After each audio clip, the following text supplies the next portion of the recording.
Madam President. Senator from Indiana. Madam President, to commemorate the 50th anniversary of the signing of the Civil Rights Act of 1964, I rise to pay tribute to a few Hoosier leaders who played important roles in the passing of this landmark legislation. The story of the Civil Rights Act can be told through the leadership and vision of a long list of extraordinary Hoosiers, including many in the Indiana congressional delegation who supported the bill, regardless of party. Yet to truly understand the Indiana leadership behind the Civil Rights Act, we need to start back home. During World War II, Reverend Andrew Brown vowed to dedicate himself to social justice while in a hospital bed, after being told by a doctor that one of his legs would need to be amputated. Brown promised God that if his leg was saved, he would spend the rest of his life fighting for justice for all people. Later recalling this moment during an interview, Brown said, "That's the miracle in my life. That's the commitment that I made. I'll keep fighting until I fall because that's what God said I should do." And Brown did just that. He went on to fight for civil rights as a young pastor at St. John's Missionary Baptist Church in Indianapolis in the 1950s and 60s. Brown organized African Americans to show voting strength in 1963. He was a founder of the Indiana Black Expo.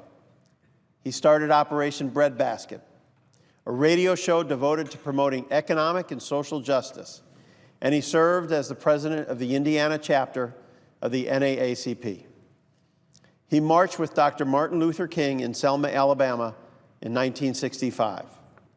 He welcomed King directly into his home during trips to Indianapolis. He worked closely with Martin Luther King on the national civil rights movement, and he was at the home of Dr. King's parents on the night of Dr. King's tragic assassination in April 1968. Another renowned homegrown Indiana leader was Willard Ransom, and they are all featured right here. Mr. Ransom, after graduating from Harvard Law School as the only African-American member of his class, was drafted into the military during World War II. While serving, Ransom spent much of his time in Alabama, where he was distraught by the discriminatory manner in which fellow Americans were being treated. Resolving to see these practices come to an end, Ransom returned to his home community of Indianapolis, where he quickly became a leader in the fight for greater civil rights. He spoke against housing discrimination and school segregation. He played a role in drafting civil rights bills before the state legislature, served as the state president of the NAACP 5 times, and was the first African American to run for Congress in Marion County. Henry Johnson Richardson Jr. moved to Indianapolis from Alabama to attend Shortridge High School, and he went on to attend law school at Indiana University in Indianapolis. Richardson became a judge in Marion County and then a state representative during the struggle for civil rights. He actively fought to desegregate schools and university housing and helped change the state constitution to allow African Americans to serve in the Indiana National Guard.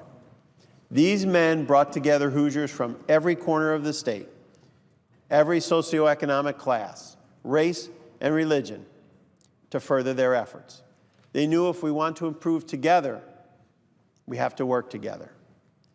In 1959, University of Notre Dame President Father Theodore Hesburgh and his fellow members of the Civil Rights Commission found themselves in Shreveport, Louisiana, while conducting hearings across the country on voting rights. Noticing the commission was uncomfortable in the heat of a Shreveport Air Force Base, Father Hesburgh made arrangements for the commission to move their work to Notre Dame's research facility in the president's home state of Land O'Lakes, Wisconsin. While the commissioners relaxed and enjoyed the flight to their new location, Father Hesburgh reportedly sat in the back of the plane, drafting resolutions that would come to make up the core of the commission's report. After an evening of fishing together at Land O'Lakes in Wisconsin, Father Hesburgh strategically presented the commission with his 14 resolutions, 13 of which were approved unanimously. After learning how Father Hesburgh brought the potentially divided commission together, President Eisenhower remarked, "We've got to put more fishermen on commissions and have more reports written at Land O'Lakes, Wisconsin." Congress would later go on to enact approximately 70% of the Commission's recommendations, including the recommendations in legislation such as the Civil Rights Act of 1964. Father Hesburgh knew that if we want to improve together, we have to work together. A like-minded Indiana leader serving in the U.S. Senate in 1964 was Senator Birchby, who was also the father of Evan.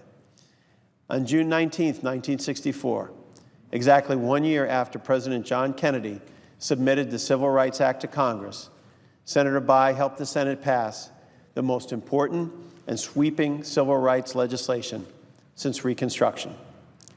The clerk announced the bill had passed 73 to 27 at 7:40 p.m. According to a copy of a draft press release amongst By's papers at Indiana University, Senator By stated, "Reason replaced emotion. Respect for another's view replaced blind refusal to hear a differing opinion. And when this bill is signed into law, we shall have established the basis for the fulfillment of Thomas Jefferson's hope for a nation in which all of the people are treated equally under the law." Indiana's other U.S. Senator, Vance Hartke, also helped pass the Civil Rights Act out of the Senate on the evening of June 19, 1964. Dr. Martin Luther King Jr. wrote Senator Hartke after the vote, saying, "The devotees of civil rights in this country and freedom-loving people all across the world are greatly indebted to you for your support in passing the Civil Rights Act of 1964. I add to theirs my sincere and heartfelt gratitude." Senators By and Hartke brought to the U.S. Senate a belief that if we want to improve together, we have to work together. And another Hoosier who stepped up to help shepherd through the Civil Rights Act of 1964 was then Minority Leader of the House, U.S. Congressman Charles Haluk from Rensselaer, Indiana. While working to move civil rights legislation forward, President Kennedy and leaders in the House went to Minority Leader Haluk to ask for his help to get the bill through the Judiciary Committee. Congressman Haluk, despite having a small percentage of African-American constituents, and despite receiving some criticism, agreed to help. When the Civil Rights Act came to the Judiciary Committee, some committee members took issue with several of its provisions. After working with other committee members to take out some of the controversial provisions in the bill, Congressman Haluk and others went to work to convince their colleagues to support a more moderate version. In the end, the bill passed the committee with bipartisan support.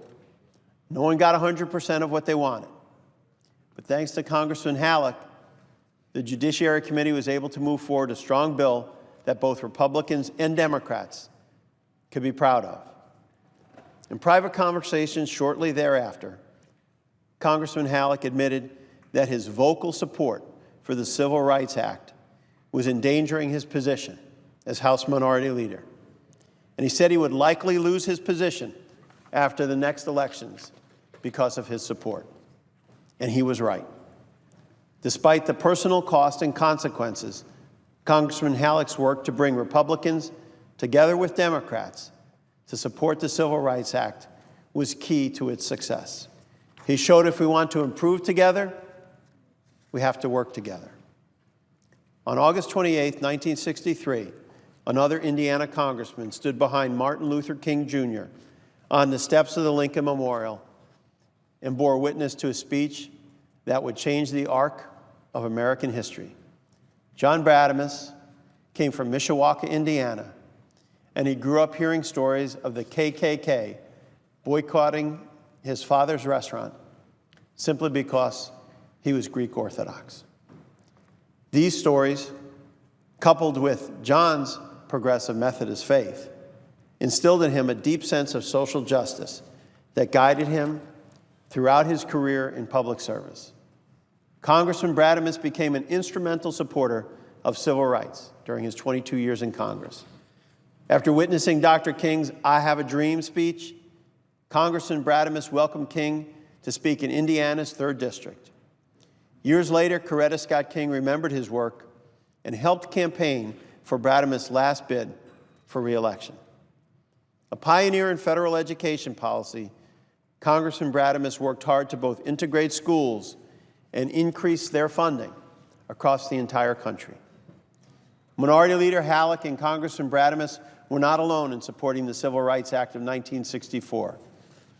Indiana U.S. Congress members Madden, Adair, Roush, Roudebush, Bray, Denton, Harvey, and Bruce all supported the Civil Rights Act to help it pass the House with bipartisan support on July 2, 1964. They knew that if we want to improve together, we have to work together. The list of Hoosiers involved in fighting for civil rights is long, and we should not forget the everyday Hoosiers, the men and women who did their part in their daily lives to broaden opportunities for all Americans. We may never read their names in history books or know what the United States would be like if they hadn't done what they did. But what we do know is that they understood that if we truly want to improve our country, to strengthen who we are as a people, we have to all work together. The Civil Rights Act of 1964 wouldn't have passed without leaders who were willing to set aside their differences and work together. No one got everything they wanted, but America got what was so crucially needed. Our country took a monumental leap forward. This 50th anniversary is a powerful reminder that if we truly want to improve our country, we have to work together. I am honored to follow in the footsteps of these and many more great Hoosiers who fought for civil rights. I am humbled to have the chance to talk about them today. Thank you, Madam President.